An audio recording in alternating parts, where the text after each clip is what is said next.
Are you ready? Hey, welcome. Hold on. Hello, everyone out there. Poetic S, MLC Radio. We got a special guest here tonight. Super duper excited to have him here. How you doing, Cut Chemist? As good as can be. How are you? I'm hanging in there, man. One day at a time, right? Yeah. This new world. Hello, everyone. Welcome. This is Much Love Creations Radio. I'm Poetic S. We got our special guest here tonight, Cut Chemist. I'm super happy that he's here. Actually, last week when I was interviewing JMD, he just happened to pop on in, and I asked him to join us tonight, and he said he would, and it really it made my life. So I'm really happy that you're here, and that we're going to share some experiences and hear your stories. That's what I'm most excited to hear about, the stories that you've got for us. Yeah, and to preface everything, it's always such a pleasure to watch and hear JMD speak, because I don't know if he knows this. I think I've tried to tell him several times, but he's such an important figure in my whole coming up in this hip-hop thing, certainly in this city, and what he's done for hip-hop and music in general had a huge impact on me and a lot of people. Mm-hmm. So when I saw he was on live, of course I was curious, and the conversation was wonderful. You were a wonderful host, and it was just great to hear you guys speak. Thank you. Mm-hmm. Thank you. Appreciate it. So I'm going to start off how I do with everyone I bring on. What's your story? How did you get started making music? Hold on a second. Let me just turn up my volume there. My parents, they were music enthusiasts. My dad was a songwriter, guitar player. On the side, that wasn't his work. He was actually a social worker. And my mom was a nurse, but she played piano and painted. So there was lots of music activity in the 70s when I was growing up as a little kid. There was, one of their good friends was a man named David Winans, who was part of the Winans family from Detroit. And he used to babysit me, and he used to come over and bring musicians over, and they would jam with my dad and my mom. And I just remember that, like, when I was like 5 or 6, 4, maybe, probably the earliest, and that just had a huge impact on, like, that kind of was the jump off for me, going like, oh shit, okay, like, fools are getting down playing music, this is dope. And so it just, any situation I saw like that later on in life, it just was familiar to me, and it was comforting and inviting. So naturally, I wanted to be a part of it. Word, that's beautiful. But what made you turn to the turntables? Oh, DST, Rocket, Herbie Hancock, come on. That's easy. I mean, I was 11 years old, and breakdancing and hip-hop was just starting to cross over to the mainstream. And, I'm from Hollywood, California, so seeing on Hollywood Boulevard was huge, and seeing it in movies at that point. But then when I saw the video for Rocket, and when I saw I think it was the Grammy performance, I just had to know how that sound was being made, because I was already buying records. I was collecting like K-Tel compilations and stuff like that. And so I was like, wow, this guy's using a record. Is it going through a synthesizer? Like, I didn't get it, and I was curious. So I investigated. My little 12-year-old self investigated all around the electronic stores, and found out that it was a turntable with a mixer. And so, yeah, I got in around 84. Wow. And when you were like first doing the turntables, and like, was there a crew that you first joined? Did you like help create a crew right away, or like how did that come about for you? Because there's several crews that you're part of, I think, in grade school, let's see, this would have been 6th grade. They were kind of like CBS, Can't Be Stopped, was kind of, around at that time. I remember this dude, the first dude I knew that was in a crew that was a DJ and a graffiti artist was a dude named Theory. He tagged Theory and Theory CBS. And so I was like, whoa, okay, this guy's part of a crew. Like he's actually in a group. I didn't know anybody else. Like I had my band of friends, and we all would go down to the Carl's Jr. and breakdance against other kids. But I was, we didn't form a crew like, all right, this is going to be our name. You're going to be this guy. You're Mr. Pink. You're Mr. You know what I mean? So I don't think it was until I met Charlie Tuna and Mark 7 in '87 that I actually really joined a crew, and that was Unity Committee. And how did you end up meeting Charlie Tuna? I met Charlie at the Silver Lake Recreation Center, and what it was Silver Lake Park, which is kind of adjacent to Hollywood, kind of Echo Park. That's kind of the east side of things. There was a jam. I brought records, and I brought this James Brown record called "Don't Tell It," which was famously sampled by Boogie Down Productions for poetry. Mm-hmm. And somebody came up to me and said, "Oh shit, if you play that record, Charlie Tuna over there, that dude, that tall guy over there wearing the leather, looking like Grandmaster Cass from Wild Style, he'll come up and talk to you." I was like, "Well, he seems pretty cool. Seems like a cool dude." And so I played it, and he came up to me. He's like, "Yo, I used to roller skate to this in Chicago," because he's from Chicago. And so we, struck up a conversation. I met another DJ by the name of Marvski, and he was telling me a lot of, knowledge he knew about records. And so we just kind of hung out. And then finally, later that summer, I invited everybody over to my mom's house, which is, at that time where I still lived. And we made a tape, and that was it. Like, we became a crew after that. Yeah. 87. 1987. Wow. That's true. Mm-hmm. And then your involvement with Good Life.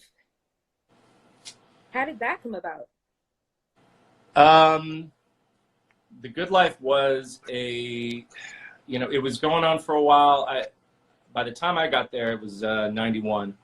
So it was fall of 91. But I was hearing about it in the summer of 91 from some people from Darkleaf, which was St. Mark, Hemnal, at the time. And they were like, "Yo, there's this place where people are, throwing down, and it's crazy. Like, there's people with crazy rap skills. And it's a health food store." And I was like, "Health food store? Fuck that. I ain't going to no health food store to see hip-hop." And so finally, I was like, well, let's check it out, because some of my crew were starting to go there to get on the mic and perform. And one of them was Volume 10. Volume 10 was part of our crew, and I was doing his demo. So he went down there, and he was like, "Yo, you should check this shit out. It's actually pretty dope." So I went down there, and the first thing I see is Microphone Mike, a.k.a. Micah 9, doing Seventh Seal on the mic live. And my mind was blown. I was like, shit, if this is the kind of hip-hop that happens at a health food store, I'm never going to another nightclub again. Straight up. So I went every Thursday after that. That was it. I was hooked. That was it. Mm-hmm. And the music that came out of The Good Life and Project Blowed is just, in my opinion, the best MCs and producers in LA, DJs even, turntables came out of Good Life. They either came at one point or were part of Project Blowed at one point, or even performed there at one point. You had to be, because no one was tolerating whack shit. It was I call it our mini Apollo, here on the West Coast. The crowd could be brutal, but it was brutally honest. So it wasn't the kind of thing where it was like, if you didn't belong, they would diss you or throw you off. The Good Life had a tolerance for many different styles. And if you were unique, they embraced that. It wasn't like you had to be this kind of style or that kind of style to fit in and we'll like you. It wasn't anything like that. But if you were straight up whack, you're out of here. Please pass the mic, you know what I mean? Right. Exactly. Yeah. Even if you were famous, the Fat Joe incident rings a bell, where, he came out there and things didn't go so well. But then, like the night I met Biz Markie was at The Good Life and he killed it. Tell me about that story. So it was 93. He was out here working on In Living Color, doing those Jamie Foxx skits. And I walk in, just like any normal Thursday night at the Good Life, and I see what looks like Biz Markie, and I'm like, that's not Biz. Why would Biz be here, you know? And a friend of mine named Shady, she was like, yo, hey, Biz wants to meet you. I told him you know a lot about where to buy records in the city, and he wants to hook up with you. And I was like, that is Biz. Okay, so we get to talking, and he's, you know, cool, and he gets on the mic after we talk, and he completely blows it up. Everybody's going crazy for Biz, naturally, because he has a really unique sense to read a crowd. You know, it was coming off the dome, and he still managed to like formulate a rhyme that would appease this audience that was already kind of like a little bit more discerning because he's from the East Coast. But, you know, so yeah, that was a dope night. He rapped over Come Clean. I have the tape. You have the tape?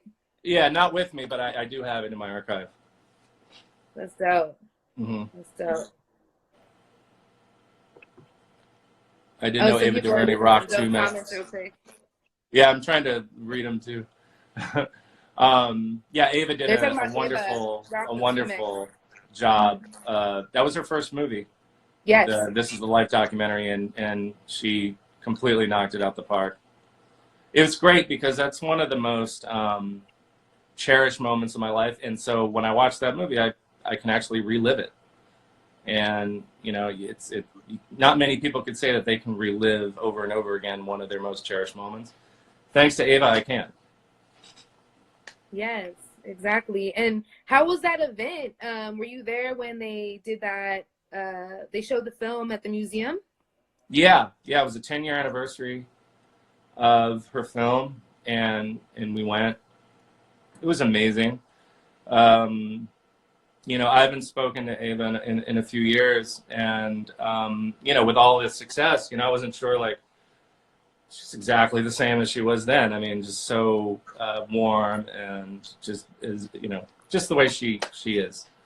And the conversations that came out of that night in the Q&A blew my mind, because I thought I knew everything about The Good Life or what it meant to me, and then I found out there was so much more after B+ had spoke, and Brian Cross, who's you know, a photographer who documented a lot of the Good Life era and a lot of stuff beyond, you know, a photojournalist and filmmaker, you know, the list goes on and on with Brian.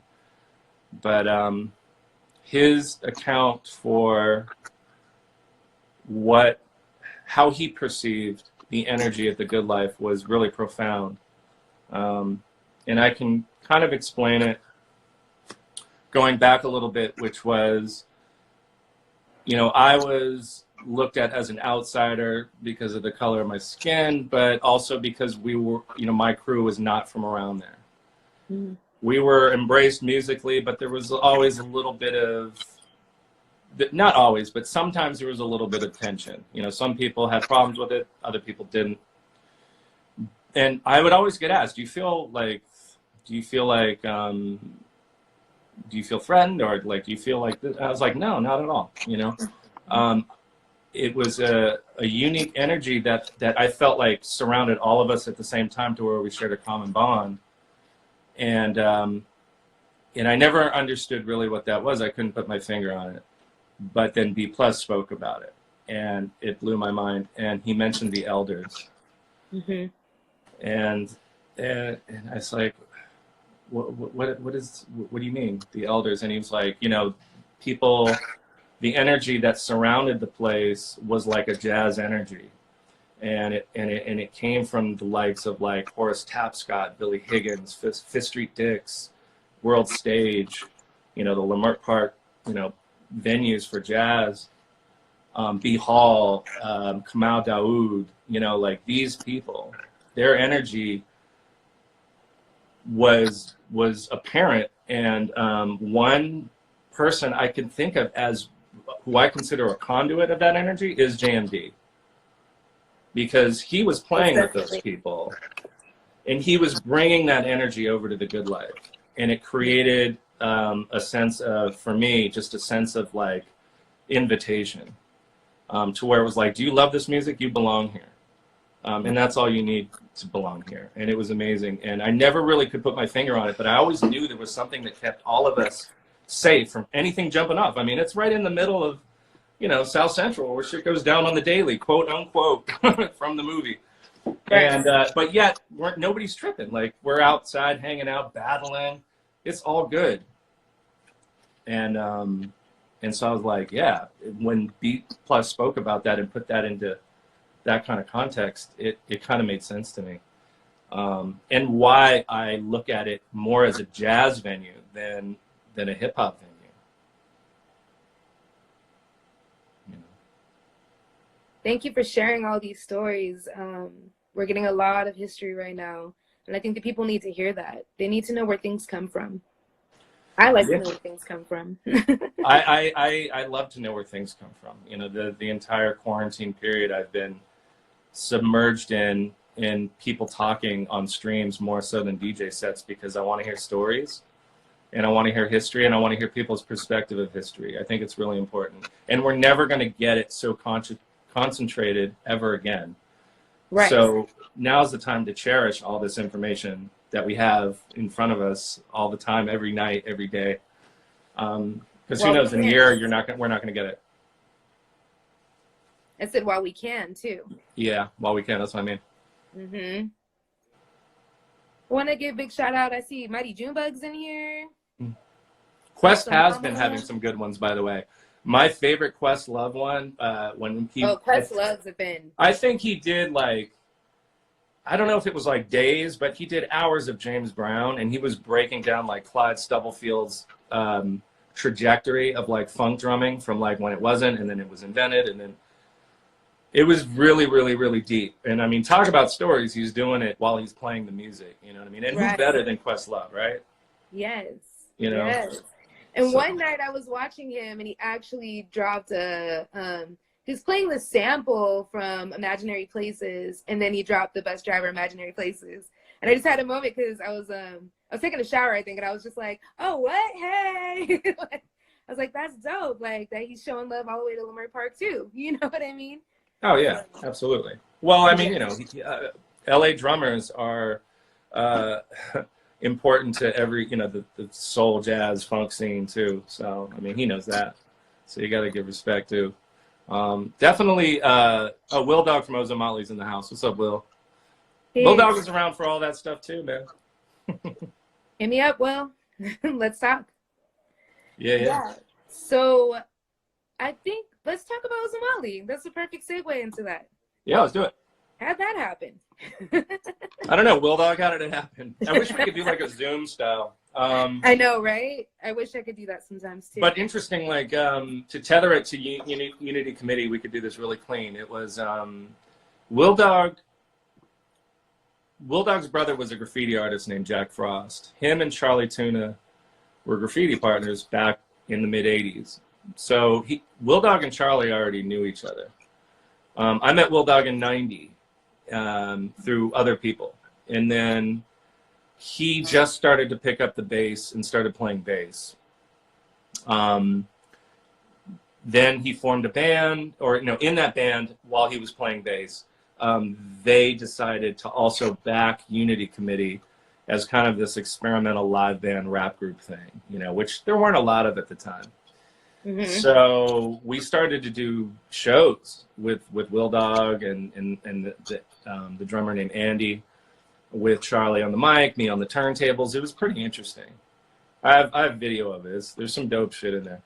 And then we didn't see Will Dog for a while after we went to the good life. We for a little bit. I don't know what the hiatus was. I think he went somewhere, Will, maybe not. I don't know. My memory's fuzzy. But then he came back out of nowhere and was like, "Hey, I want to put this band together. And it has a tabla player. It's like a Latin band with horns, and I want turntables." And I was like, "Yo, that shit sounds crazy. Like, it sounds undoable." And I was like, "I'm in." And so we did our first rehearsal at the Peace and Justice Center which was run by Carmelo Alvarez, who also ran Radiotron back in the early 80s, which obviously became the centerpiece in the movie Breakin'. So, you know, once again, it's like full circle hip hop shit. Like Carmelo's involved somehow in this hybrid fusion project that Bulldog, who knew Charlie because his brother was a graffiti artist. It's like LA is so small, as big as it is, it's pretty small. And so Ozone Motley was formed. Although then we were called Somos Marcos. We were trying to figure out our identity.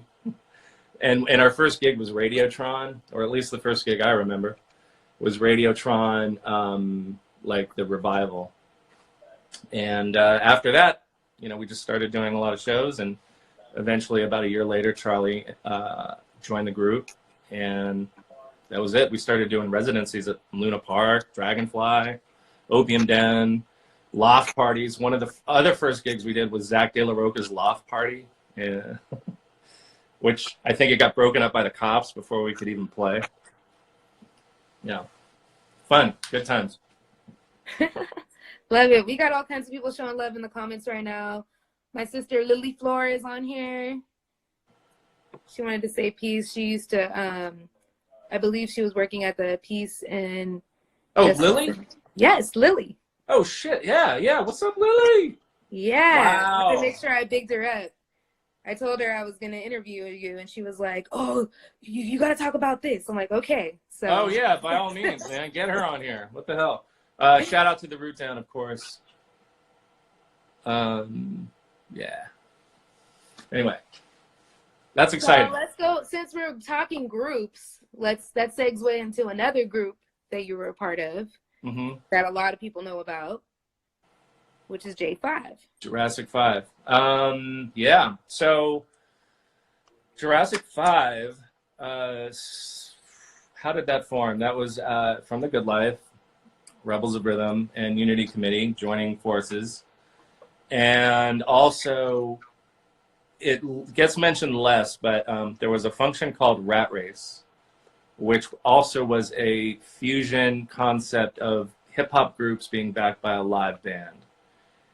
In that live band that was backing up the revolving door of hip-hop acts every, whatever it was, month, or I don't know how often they did it, was a DJ named Newmark. Newmark, yes.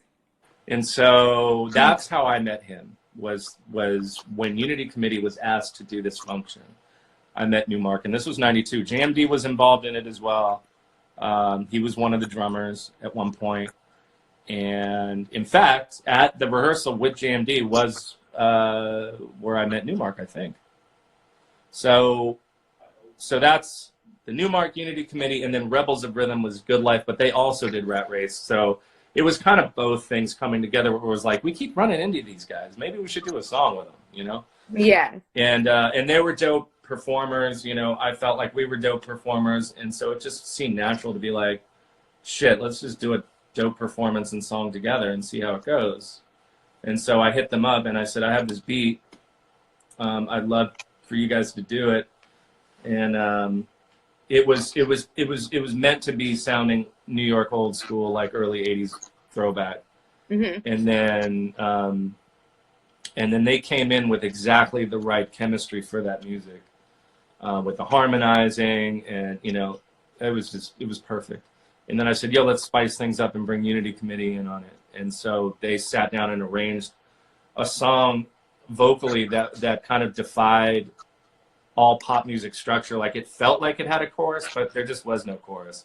It changed, and it was just magnificently created and crafted by these dudes. And I was like, wow, y'all are a good writing team. Like, you balance each other out, where maybe one crew does a little too much of this, you guys come in with this, and it's like perfect. So plus all the voices were different. Like, you had the baritone Charlie, you had the tenor Soup, you had the soprano Akil, you had the raspy Mark 7. So you had, like, the vocal range was completely covered. And then I had deep crates, and then Newmark fucking had a lot of records, and he had drum machines. He had the SP1200, the 808, you know. I was like, damn, I'd never seen those drum machines before, you know. I had records in a stupid keyboard sampler that only sampled 4 seconds. You know, that's how I made all my beats. So yeah, it was amazing when we joined forces because it was just so different all the time. Fat beats. Awesome. Thank you so much for sharing all the stories and how you got to where you are right now, you know. And yeah, I wouldn't, you know, I couldn't do it alone. You know, it takes all these people and these artists to be around in this city, because I think Los Angeles is so unique in what it breeds artistically because of its, you know, like how it's built and how spread out it is. And I don't know, there's something unique about it. And the placement of the world where it is, you know, whether it's the climate or maybe it's because, you know, we're this close to the border, I don't know, or the ocean or the mountains. But groups like Ozone Motley, that couldn't exist anywhere else. Hell no. Hell no. Only LA. Definitely. Unified Revolution. Yep, that's the one. That was our first cut. And DJ Michelle was saying J5 at Audiotistic back in San Bernardino. I was actually at that show. Really? Audiotistic. Well, which one? Because there was a few. Yeah, there was a few. I can't remember what year that was. My most memorable one. My most memorable one was a nice one, by the way. Nice cat.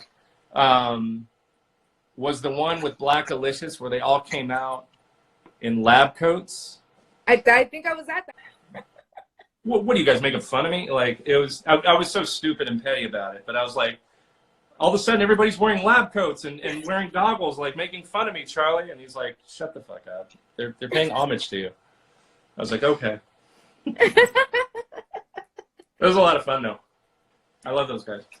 That was probably one of the best concerts I've ever been to, honestly. Audiotistic was killing it. Ben yeah. Silos, shout out to him if he's still out there anywhere, man. You were killing things. Yeah, so dope. Sure. Yeah, just to bring hip hop and EDM music, but all the different types of EDM music together like that it was good times, man. Memorable shows. Most definitely. Yeah, for sure. I think, you know, I almost feel like those were our kind of, well, first of all, they were like raves, right? But yes. They were like hip hop raves. Right. You know what I mean? That's why I loved it. I was like, it's both worlds that I love. And I never seen that shit before. Like, either you were going to a rave, which maybe had an electro room at best. But these guys were like, you know, really bringing hip hop. But the cool thing about that is what they did was that got us paid. Mm-hmm. It was like, y'all, like, I'm going to build a rave venue for y'all and y'all are going to get paid. I was like, that's dope. Yeah, let's do that. So where was that? At the Orange Show, I think? Yes. San Bernardino. Mm-hmm. Mm-hmm. Yeah. Yep. And the main stage was the hip hop stage, and the other rooms were the EDM rooms, but those rooms were big too. And it wasn't just hip hop. Yeah. I saw some of the best drum and bass DJs there. I'm a big Junglist drum and bass fan too. So yeah, I'll never forget those shows for sure. Yeah, for sure. Yeah, B-Boys in the drum and bass room. Wow, yes. Yeah. Damn, bring it back. I want a documentary. I want to relive it because and I remember who I used to see at those all the time was a 14-year-old gas lamp killer. Talk about He was a little, I remember him. I remember him. He was a little kid with dreads and he'd always come up to me. And he was just so excited. And then because he introduced his name as Willow. Mm-hmm. And so, you know, I kept in touch with him like maybe 10 years after that. And then, you know, things worked out well for him. So, yeah. I could just see him right now, like as a young kid, like that same energy that he always has, you know, like when he does shows and stuff. He's just pretty much. I mean, kind of, but it was a lot more like, not really there. It hasn't really formed yet, but you could see the energy in his eyes. I mean, he's a young kid going to those things. I mean, just that in itself. You know, where was I going at 14? I was taping KDY. I wasn't going anywhere. Right? Do you want to play